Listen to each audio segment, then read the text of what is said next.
Pigweed here. Today we review an ESB and ask, is anarchism different than anarchy?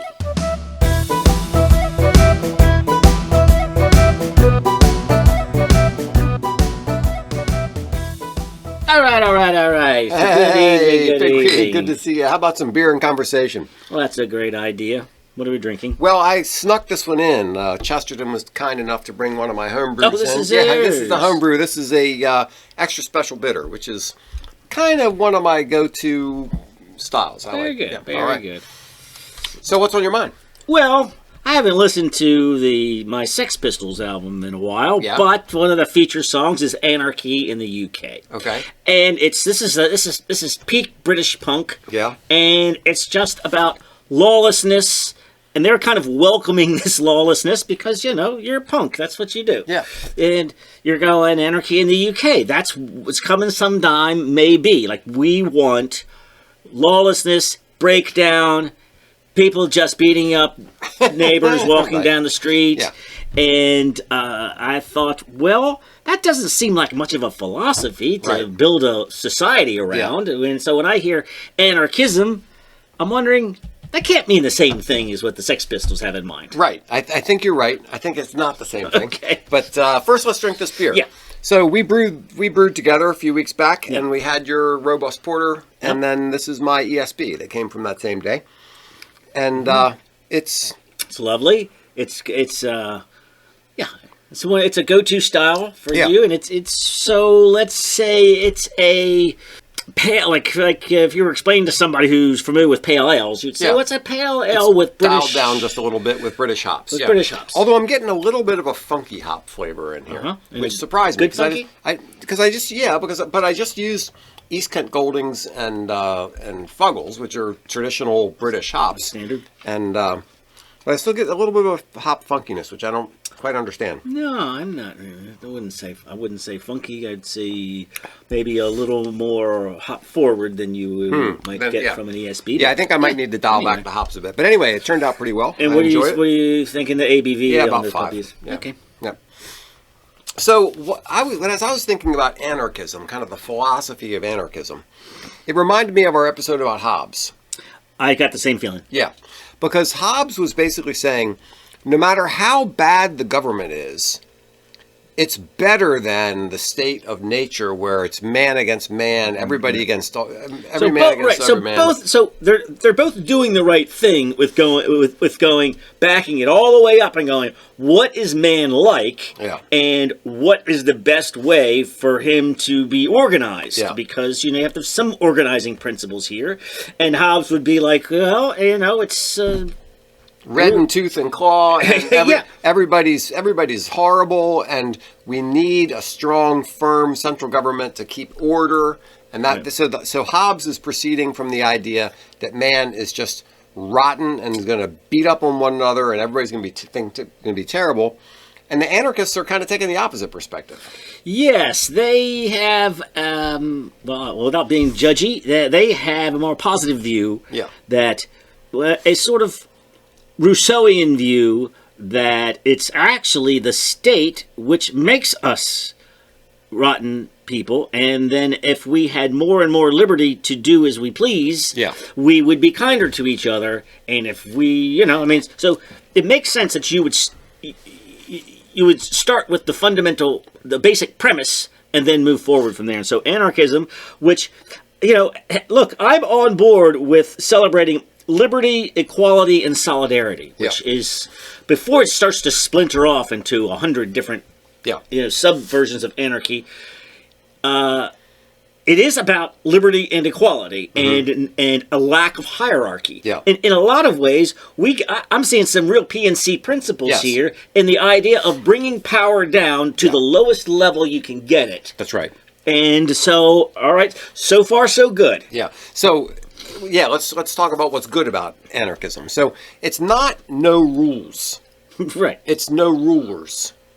It's not that they want to say we shouldn't have any rules that govern our behavior. What they say is we don't want. Exactly. And that's why that's where I think this is bad messaging because that's where anarchy comes from. Yeah. And anarchy, the word and what we associate with anarchy existed before the philosophy of anarchism.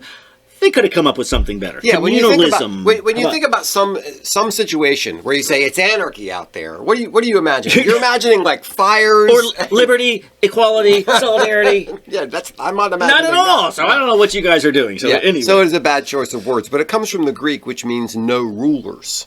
Okay. It's because arche. Okay, and then and anarche. Right? So so the idea is that they're opposition to coercive authority, rather than an opposition to order. It doesn't mean chaos. Yeah. Yeah. So, if you look at any, all positions of power, don't want to get too Foucaultian here, but power is coercive and punitive. Yes. And so, seems like you want less of that, and so that means you want less rulers. And before we get into the practicality of it, let's give me some more underlying principles here. Okay, sure. So they also say property is theft. At least some anarchists have said that. But they don't mean by that all property is theft. They don't mean like owning a bicycle is theft. What they mean is that there's a level of property ownership that's used to oppress other people. It's like when you're the landowner who owns all the land in Ireland, and you're making them all into serfs, where you're using your ownership of the land to oppress the people who are working on the land. Fair enough. So that's what they're talking about. It's they don't mean personal property is theft. They mean property should be based on use and need, and it's the criticism over wealth accumulation that relies on other people's labor. Yeah. So I'm not necessarily on board with that, but I understand that point of view. I think that's a reasonable thing. And here's some things that draw people to anarchism. It's a distrust of centralized power and wealth, and a rejection of state violence, which I understand. I don't like centralized power either. Yeah, or state violence. Yeah, exactly. Yeah. So those are good things.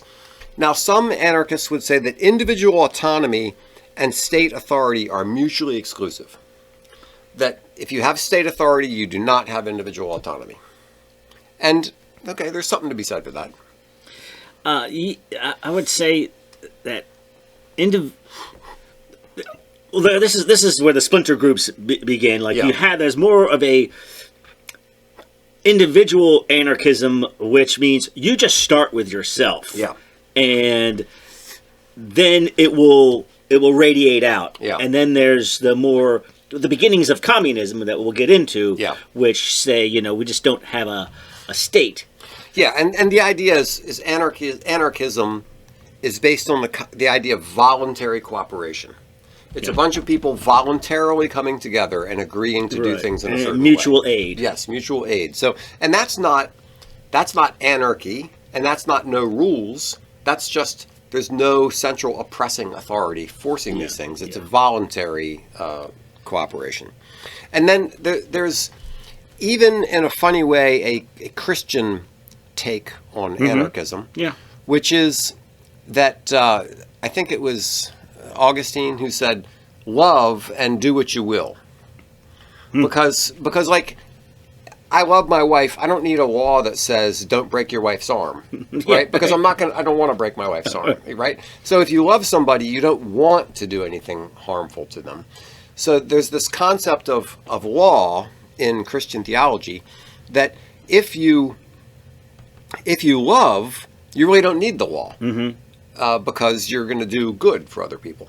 So there's that kind of a underlying philosophy in anarchism of, if people are doing things voluntarily and it's a mutual aid society and they're kind of cooperating and being nice, then you don't need this harsh, this oppressive state, and and it can be done because that is closer to our natural state in a non-Hobbesian way. Yes. And if you just appeal to that, we'll be fine. Yeah. It's you guys who are responsible for the violence and the crime. Well, this is it's this anarchism. I haven't thought about this before, but this is how you get the recent defund the police. That it's actually people would behave. That you're causing the violence. Yes, the presence of the police is causing the violence. Therefore, we can get to a less violent society. And you remember that? Remember that zone? Was it? Oregon the Chaz. Yeah. And that was basically anarchism. And it lasted about a minute. Yeah. See, like 5 minutes later, you had a warlord coming through, who was a gang leader or something, taxing people, and Yeah, but we do have some examples in everyday life that are similar to anarchism. There's like voluntary associations when you join the bridge club or something, or whatever, or certain kind of clubs or co-ops. Yeah, HOAs. Some churches are hierarchical, but some are not. And then you have, even in the market, we have some things that are kind of anarchism, like open source software, like Linux or Wikipedia or something like that, or even Bitcoin. Yeah, exactly. Right. Yeah. You don't have a centralized government controlling it. Yeah, you don't have a treasury or a Federal Reserve. Yeah. So there are times that we see anarchism working in everyday life, and that's okay. And there have been some historical examples where people have tried anarchism. But all right, well, go ahead. To me, all of these examples seem to be anarchists just laying claim to other things. It's like all I'm talking about is keeping government weak and as small and weak as possible. Yeah. I mean, that's a PNC principle. I wouldn't call that anarchism. Right. Right? And like I said before, keeping it as close to the ground, because if you think that politicians in Washington, you're right. Your constituents are here, and the lowest politician is living in the neighborhood. Yeah, that's where the decision should be made, or even in a business. My company needed to buy some new equipment. They could just charge off and buy new equipment, but they sent me and another fella down to Atlanta to look at it because we're the guy who's on the ground. Yeah. Again, I wouldn't call that anarchy. These guys would say, yes, well, you're just participating in our form of economic anarchism. Yeah. I'm like, this is just good business practice where you just let the guys closest to the action contribute to this decision, but I don't make the final decision. The guys, a couple of guys went, and then the guy who's going to write the check also went. Yeah. So so there's your hierarchy for you. I guess your power guy, if you want to call it that. But somebody's got to write that check. That's right. Yeah, unless it's some collective co-op thing where it's everybody's money, but that doesn't usually happen. So there have been some examples in history. The Paris Commune in 1871 was basically an anarchistic thing. It failed because it couldn't stand up to the military of the government in Versailles. But they tried to do. It didn't have a unified leadership. They tried to do this sort of everybody has power, kind of like Occupy Wall Street was sort of a anarchistic. Yes, kind of thing. They say that, but the people there are people who come in and feed people for free. Yeah. But where'd they get the food and the money? From outside of Occupy Wall Street. From outside that system. Right. Or you just see a commune that's moderately successful. Yeah. Well. Yeah, but the electricity's coming from somewhere else. Right. If somebody came in and stole your tractor, you're going to call the police. Right. So it works a little bit on a small scale. It's like, but it's not without a state. It's within a state. I'm trying to stay on the good side of anarchism. I'm already going negative. You're already going negative. Give me some good stuff. Okay. Another example. Or some examples. Yeah, the Spanish Civil War.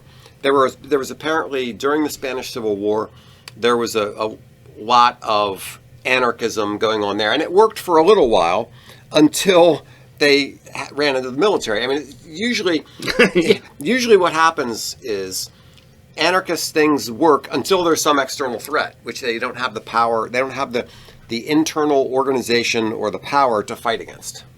But are you telling me that the state of Caledonia would have continued swimmingly if people on the outside just let those poor people alone, their system I'm not saying that. would have worked for decades. I'm not saying that. But the people who are promoting anarchy would bring these up as examples. Now, the Zapatista movement in Chiapas is a leftist movement, and they became autonomous from the Mexican government in 1994, and apparently are still that way now. Okay. So, I mean, there's an example right now where there's a somewhat anarchistic thing going on. All right, but all right, you're done with your examples? I'm done. So now let's get to weaknesses. All right, but let's just say that the Chiapas and the Caledonia, you're saying there was no hierarchy. There are no people who are making decisions for other people. Yeah, well, of course there are. You know, I was just saying. I know. Especially, like, and then in some of these places, they do have, there are examples of these anarchistic movements that had militaries to them. Yeah. Isn't the guy with the most military experience going to be making the decisions about who goes where and how we train and all that? Somebody's going to be on the top. So I remember first learning about communism. This is pre-Marx, when the communists and the anarchists were pretty tight. Because the idea was in these stages of communism, so once you get rid of the factory owners and all of that, then everything starts running so smoothly that the state fades away. Yeah, because everybody's getting along because they're all angels and we're all working according to our need and receiving according to our abilities, or whoever that goes. And then when Marx came along, the anarchists were like, kind of sounds like an oppressive state. Yeah. Well, yeah, you need that in order to get communism to work. You're like, A, you're right, and B, you're wrong, right? I mean, you're right that it's the only way to get this system to work is to have this oppressive state. But this is not what we're in for. The whole idea was not state. Yeah, the oppressive state is supposed to be there only for a certain amount of time until it dissolves away. Until it dissolves away into this lovely. And then you realize that all the top commies have their dachas on the Black Sea, and and everybody else is in a concrete blockhouse. Yeah. So basically, one of the big problems with the anarchist philosophy is that it's contrary to the very human tendency to have hierarchies. And even lobsters, that's right. Even if you divide humanity down into the little tiny groups where every neighborhood has their own decisions, there's still going to be people who are kind of the leaders in those areas, right? Yeah, you're still going to have hierarchies. Even if you had a functioning farm, self-sufficient, 100-person commune. Where everybody's sharing and nobody owns everything and everybody rides whatever bicycle they want, and there's still going to be some level of hierarchy. They're going to be smarter and better organized, and you're like, let's let Jim make that decision because he seems to make right. I mean, that's just the way it works. Yeah. So there's the problem of can anarchist philosophy work at scale, and it doesn't seem to be able to. Exactly. You're right. Yes, some fairly functioning 100-person commune. You can do 300 million people. Yeah. And the historical failures point out this other problem, which is it doesn't deal well with internal and external bad actors. So if you're talking about anarchism as voluntary cooperation, well, that's nice, except for the person who is not voluntarily cooperative. Right. The bad guy. Right. There's going to be some psychopaths. There's going to be some thieves. There's going to be some. Or how bad about? people. I heard. I don't know if this is true. That Bernie Sanders was kicked out of the commune for being too lazy. So how many lazy? Right. Right. Yeah. Everybody's got to be willing to contribute, put in the same number of hours. Yeah. And what do you do with the Bernie Sanderses? If everybody is an upright, decent person willing to work hard and everything, sure, it's going to work, but that's not the way humanity is. You're gonna have the lazy guy, you're gonna have the guy who's trying to steal, you're gonna have the guy who's trying to pull some kind of a game on everybody and the else. Other guy who just has the feeling that if, like normal people, if I work a little bit harder, maybe I should get a little bit more. That's right. And he's justified in that. So that guy is going to go, yeah, I know I work a lot harder than Bernie, but I'm okay with us getting the same amount. That's right. That's just not how human beings work. That's not how work. it works. There was one animal in Animal Farm that felt that way, but none of the other animals felt that way. So The other problem, of course, is dealing with external bad actors. You have your little commune and everything is nice, and then the Mongol army comes along, and now what are you going to do, right? So in order to maintain any kind of a society, you have to have the ability to fight back against external threats. And the examples that failed, the Paris Commune, the Spanish Civil War, there were a couple of others that came up, they failed because of external threats, because they didn't have the internal resolve and the internal strength to fight against those external threats. Yeah, I mean, this anarchism, I remember my brother was recently divorced and out on the dating scene, and met this gal, and I thought she was all right. Mm-hmm. And told me, he said, yeah, she says she's an anarchist. I was like, oh, geez, you got to be kidding me. To me, it seems like a level of gullibility that you. Yeah, it's naive to the point that I would say, 21. Like, after you get a job and start owning things, certainly before you buy a house, you need, or buy anything. Grow out of that kind of you should have grown out of that by now. And you have to have been fairly sheltered to be able to continue to have that kind of an attitude into adulthood. Yeah. And you probably still rent, and you probably work for the government, and don't understand how. Well, naive is to put it politely. Yeah. And so I don't know. I don't know how this apparently it's getting some traction. Again. Well, so why is it getting some traction? Because people are naive. I mean, when we go back to why are people drawn to it, it's because they're distrustful of centralized power. So are we. Good. Okay, it's good to be distrustful of centralized power. They don't like state violence. Good. We don't like that either. They like the idea of voluntary cooperation. Okay, lovely. Those are all good things. They like the idea of pushing power down to the local level. All good things. Yes, right. So why? So all of you lefties who like that stuff, why aren't you coming over to the conservative side? Because that's what conservatism is all about. Yeah. It's about distributed power. It's about making sure that the government the central government doesn't have too much power, that you push it out locally. Right. I mean, right. It was supposed to be this punk idea to put the pin on your jacket that says "Question Authority." Mm-hmm. Yeah. Totally. Yeah. Have you ever heard Ronald Reagan? Yes. Right. The scariest words of the English language are "I'm from the government and I'm here to help you." Yes. Yeah. Doubt what those people want. Go to the founding fathers. Totally distrustful of power and government and authority. That's right. You should turn to these guys, not Karl Marx. Yes. So I think the people who are drawn to anarchism are drawn for, in some ways, good reasons. I mean, there's certain good things there, but there's a naivete about it. I'm sorry, you have to have some structures. You have to have some level of power. There has to be some central government that can say, okay, Maryland can't do this to Virginia, right, and that kind of thing. Now, wouldn't Antifa consider themselves to be aligned with anarchism? Probably. Yeah, I mean, that's where we got the whole... But with completely misunderstanding the whole premise. Yeah. Because, first off, it's just the worst named group ever. Antifa? No, anti-fascist. Yeah. It's like, you mean the people who want to beat somebody up for thinking differently than them. Yes. You're the anti. I'm sorry. I'm not sure if I'm getting this right. You're the anti or you're the pro? I'm not hearing. I'm sure if I'm hearing this correctly. Yes. Right? Yeah, I know.